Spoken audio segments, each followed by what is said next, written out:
salaamullaahi calaykum kulanti wacan oo wanaagsan daawadayaal meel kastaa joogtaan iyo sulboodii soo gaaraya muuqaalkani halkani waa garoonka weyn ee injineer irisow degmada cabdicasiis ee gobolka banaadir waxaana galabta la ciyaarayaa ciyaar ka tirsan horyaalka soomaaliya kooxaha midnimo iyo sidoo kale elman ayaana ku wada ciyaari doona halkani ciyaartu way bilaabatay kooxda kubadda cagta midnimo ayaana samaysay baaska qaybta koobaad ee ciyaartan dheer ayaa soo burburiyey weli way socotaa kubad khatara moxamed xamisi waa uu badbaasho golayo waxaasayeed kubad halisa taasoo goob halisa uu ka darbeeyey abuukar cabdulaahi aadan boqorkii bulisoonada ee kooxdan galabta kursiga keedka uu ka daawanaya ciyaartan garsoorku waa uu fasaxay aymaan injiis saya u jirta shabaqa haddase waa injiis laba ciyaartooy ayaa bareer ka xihanaysa waana egaza vicente iyo moxamed hamiisi moxamed waa uu soo korosay khatar banaankaye kaaday nuur iraad cabdullaahi laacibka lagu magacaabo maxamed aadan ismaaciil makulo wilson makulo ayman maxamed xuseen iyo cumar cali xasan cumar roti waa la soo baasa markan boos alisa iyo goob alisa khatar gollatso midnimo alla maxayeed kubada alisa taasoo si qurux badan loo dabamariyey golhaya cabdiraxmaan maxamuud jaama alla maxayeed kubad qurux badan taasoo si qurux badan uu soo dhisay weesaawa koosiya weesaawa alla maxayeed kubad si qurux badan uu dhammaystiray cabdallah dhaadhow maaro markay tahay galabtiisa markay tahay ciyaartiisa marka kulanku uu yahay kulankiisa ha wajaho koox walba ha ahaato kooxda elman ama koox kale waa mid sugayo golhayo walba iyo sidoo kale koox garsoorku waa fasaxay biila cilma wehliye waxay ahayd darba kulul taasoo uu darbeeye biila cilma wehliye waxaase ugu dambeyn kubaddaasi bilaahay ka hadda bannaanka sakan walba waxay samaynaysa saraka ka hor intaysan kubaddaasi ku dhammaanin goosha iyo barta laga soo bilaabayo shabaqa kooxda kubadda cagta ee midnimo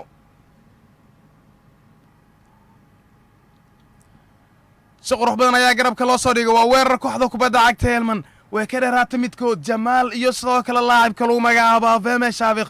kuwaasoo ah labadii ciyaaryahan ee baadigoobaye kubaddani sidoo kale afeme shaafiq iyo sidoo kale jamaal waxaa hortaala shaqa adag taasoo ah inay gaaraan shabaqa golaya cabaas bashiir xaashi si ciyaartu dhinaca kooxda elman ay u soo nooleeyaan khalad ayaa loo dhigay laacibka lagu magacaabo jamaal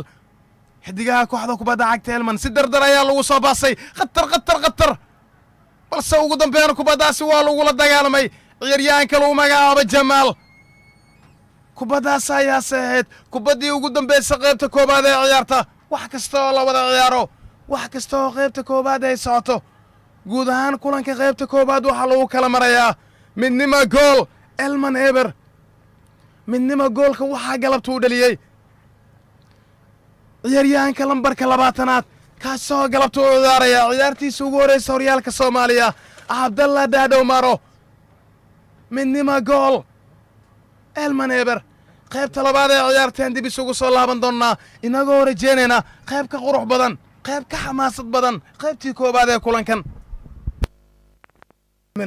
tobabare fuaad waxaana qaybta koobaad goolka u dhaliyey kooxda kubadda cagta ee midnimo cabdallah dhaadhow maaro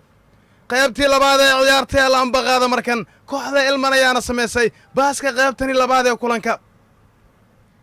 laatos ayuu soo ciyaarayaa markan laacibka lagu magacaabo makulo wilson makulo waxa uu ka mid yahay ciyaartooyda ajaaniibta cusub ee kooxdani ku soo biirtay waa la soo ciyaaray cabdirasaaq waa wax kameeye cabdirasaaq aadan muuse waxa uu lumiyey fursad cajiib midnimo waa cajiib galabta bal aan daawan oo qaabkii loo korosay bal aan milicsan oo qaabkii uu xakameeyey bal aan sheedha sare ka daawano qaabkii uu isugu dayey waa bulis wax kasta laga rajayn karo waa u soo korosay maxamuud maxamed jelle way soo saareen midnimo bannaankayuu ka hela cali mar kale bannaankayay ka aada cali cabdiraxmaan difaaca bidixee maadaama xiddigan uu ka mid ahaa tiro ciyaartooy oo kooxda kula soo guulaystay horyaalka heerka labaad ee soomaaliya waa la soo dhigay egasa vicente weli way isku dhaadhacda kubaddu midnimo mar kale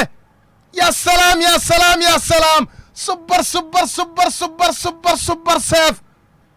عباس عون عياريان كله iyo tire ciyaartoy waxay ka mid yihiin kuwa ciyaaryahan oo macquul ay tahay ciyaarto bedel ay ku soo galaan kuwaas soo isku leenaya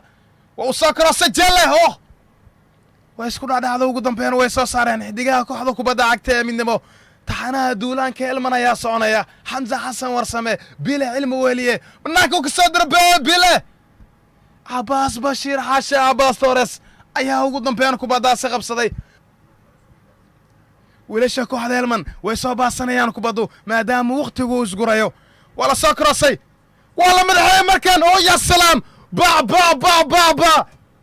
banaanka ayuu isaga saaray gool ayaa Abbas Bashir Xaashi Abbas Torres soo martay kooxda kubadda cagta Elman isku dayay Maxamed Nuur Cusmaan Marsial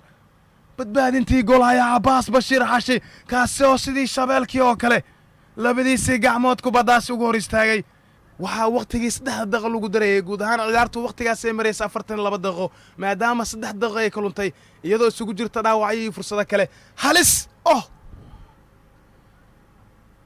Elman waa weerar waa uu xakameeyay Hamza garabka ayuu soo dhigay Cabdifitaax Cabdishakuur oo gudaha ayuu qaatay Cabdifitaax darbo afartii daqiiqo kaluntay qaybtani labaad ee ciyaarta daqiiqadii dheeriga ee garsoorku sida u beeqaami guud ahaan ciyaartu ugu daray way soo ilaatay garsoor Abuukar Cabdi Hiraabe seeriga ayuu ka dhawaajiyay waxaana guud ahaan ciyaartu ku ilaatay wax kasta oo la wada ciyaaro wax kasta oo ciyaartooydu isku dayay sameeyaan wax kasta oo gool hayaashu badbaadinay sameeyaan in guud ahaan ciyaartu ku soo ilaato gool eber taasoo guusha ku raacday kooxda kubadda cagta ee midnimo galabta gaartay guusheedii ugu horeysay horyaalka Soomaaliya fasalkan cusub 2020 2021